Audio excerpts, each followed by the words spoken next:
আসসালামু আলাইকুম বন্ধুরা, রাফি মোবাইল ফিক্সের আরও একটি ভিডিওতে আপনাদেরকে জানাচ্ছি স্বাগতম। তো ভিডিওর বিষয়ে কথা বলার আগে আপনাদের উদ্দেশ্য দুটি কথা।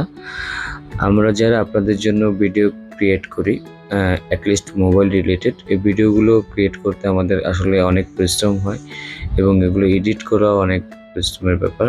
তো আপনারা যদি আমাদেরকে সাপোর্ট করেন, আপনারা যদি আমাদের ভিডিওগুলোকে শেয়ার করেন, প্লাস হচ্ছে আমাদের পেজটাকে ফলো দিয়ে রাখেন, সেক্ষেত্রে আমরাও ভিডিও করার অনুপ্রাণিত হই, সাথে সাথে আমাদের আরও অন্যান্য টেকনিশিয়ান ভাইরাও কিন্তু উপকৃত হয়।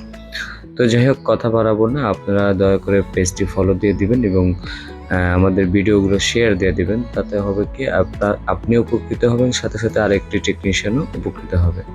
আজকের যে ভিডিও টপিক সেটি হচ্ছে আমাদের আজকে যে ফোনটি, সেটা হচ্ছে স্যামসাং A04s। এই ফোনটির সমস্যা হচ্ছে মূলত রিসেট প্রবলেম। দেখতে পাচ্ছেন যে স্যামসাং ফার্স্ট লোগো এবং সেকেন্ড লোগো আসার পরেও ফোনটি কিন্তু বারবার রিসেট নিচ্ছিল। তো ফোনটিকে আমি ফ্ল্যাশ করেছি এবং অন্যান্য প্রসেসগুলো ট্রাই করেছি, শুধুমাত্র সিপিইউ রিভল্টটা বাকি ছিল।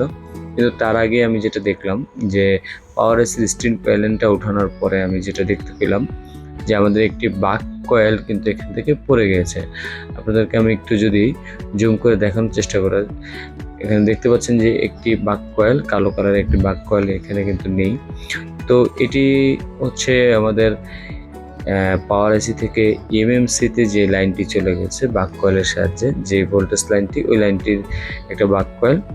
তো এই বাক কয়েলটি যেহেতু এখানে নেই, সেহেতু ভোল্টেজটিও মিসিং হয়ে যায় এমএমসিতে, যার কারণে ফোনটি কিন্তু রিসেট প্রবলেম করতেছে। তো আপনারা যারা এরকম, এই প্রবলেমগুলো কিন্তু একটা কমন প্রবলেম, আমরা অনেকেই এই প্রবলেমে ফেস করলে দেখা যাচ্ছে সিপিইউ রিভল করি, ফ্ল্যাশ তো প্রথম পর্যায়ে ফ্ল্যাশ করি, তারপরে সিপিইউ রিভল করি। তো অনেক কিছু করার পরেও যখন ফল আসে না, তখন রেজাল্ট যখন আসে না, তখন আমরা সবাই হতাশ হয়ে পড়ি। তো আমাদেরকে সবসময় ফোনে কাজ করার সময় কিন্তু আই থেরাপিটা খুব বেশি জরুরি। তো আমি আমার কয়েলটি লাগিয়ে দিয়েছি এবং আমরা ফোনটিকে চেক করব।